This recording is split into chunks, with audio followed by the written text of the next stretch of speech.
You can build out software in nefarious ways, but to see the largest AI companies work towards brain rot, it hurts me. And I don't know why we're rushing to kind of get to video AI TikToks, and that needs to be our priority. But they're pitching to us that AGI is only a year away, and what I am seeing from them has me worried beyond belief. And what I'm trying to do here is articulate that we could build better software.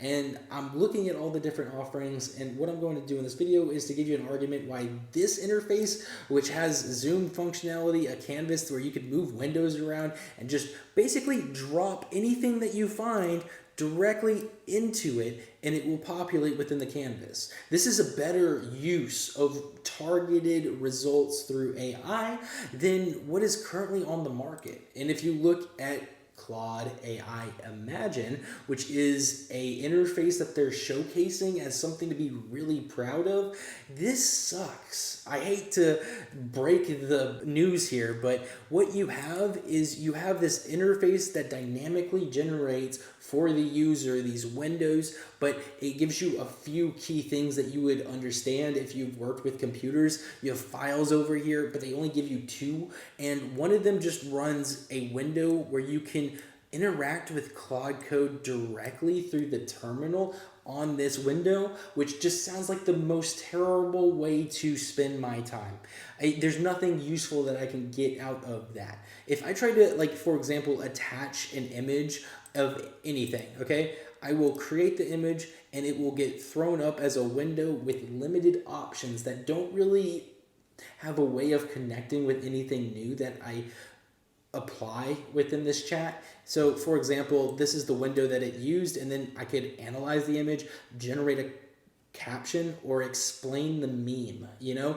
And I don't think that there's a meme in this, but this isn't a great use of AI. If I tried to throw this alongside another bit of project knowledge, like an Excel file sheet or whatever, not that this is, capable of handling anything, but it doesn't do a good job of building anything of value. It might output some code. It gives you these little play windows. This is more of a trinket than it is an actual way where humans can better interact with AI. And that's what I'm trying to do, is solve that problem. And the way that I look at this is you need to figure out what is the end goal. I'm not trying to create an end-all solution. I don't want to be the next Facebook, and I don't want to be the next Twitter for sure. I don't want to dive into brain rot. I want to allow other developers and focus on B2B and enterprise customers. How can I help them build and innovate with the AIs that they work within? And in order to get better results, it's how you structure the information. And one thing that I did is I'm trying to build out the canvas where you can drop in all your notes on a specific thing that you're working towards, and then the whole application will go about giving you a response or a prompt or generate content that would be geared towards building and finding a solution to your problems. So for me as a software developer, I would drop a lot of code into this window, into this canvas, maybe some documentation, some websites like this one, which has all of the components that I've built over the years, but I could give this project knowledge to the AI and I could batch the content and I would get a better result. I want to be able to talk to the AI directly. So I created this chat, which allows me to drop in files directly through this. How I would do it, I would just ask the chat, hey, add this website and these files and generate. And then in no time, it's going to generate everything onto the screen. And here we go. There's my website. So with that, you'll see on occasion a little red square around a specific object when I interact with it. I also needed to think about, how do I diagnose issues? In the right hand corner, as I move over and as I grab something, or it's recording everything. I basically created a JavaScript which allows me to look for flickering within my application. So as I'm interacting with specific things on the canvas, it will highlight red if there's a lag or if something is going wrong.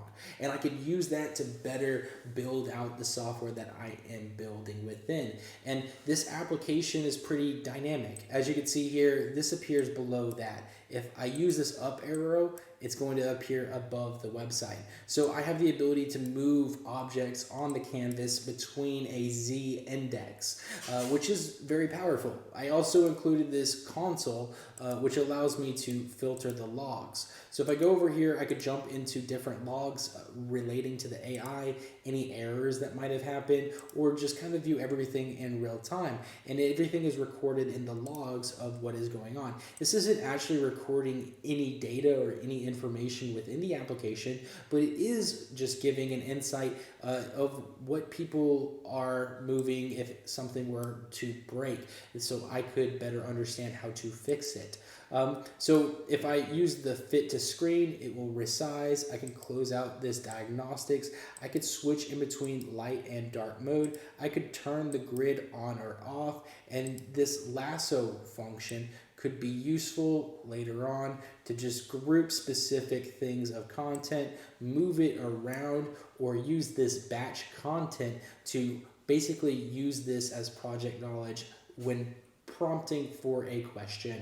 So if you have something that is a bit more complex and you're trying to view it, I'd rather view it through the actual website. I can interact with this. If I use, for example, Claude to chat, anything that I drop into it, it's not like, we'll see, I'll drop a picture, depth. This isn't going to show up in a useful thing for me. I wasn't able to drop in the picture and the actual text. This doesn't give me an idea of what this was, where if you have the actual website rendering on the canvas, you have a better explanation to the AI of what problems are happening.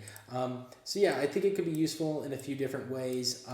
I just wanted to build something better than Claude, and I feel like I've done that, but we will either head towards brain rot or we will find a way to beat cancer and to build something amazing. And I know on which side of history I'm going to try to be on. And with that, if you found this video interesting, check out the links in the description down below, because you might find some other really cool content from me that you might like.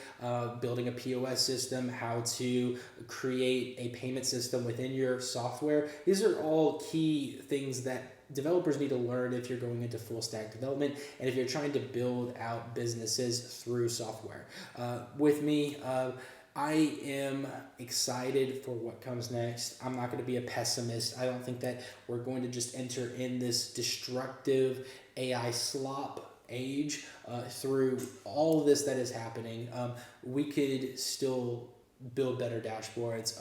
But who knows? Maybe I'm wrong. Maybe AI TikTok is the future. But yeah, with that, if you found this video interesting or useful, like and subscribe. If you want early access to this, just create an account on plotly.pro, and I will be using those as first access to this new software that I'm building out. But yeah, check out the links in the description down below, and I'll see you guys in the next one.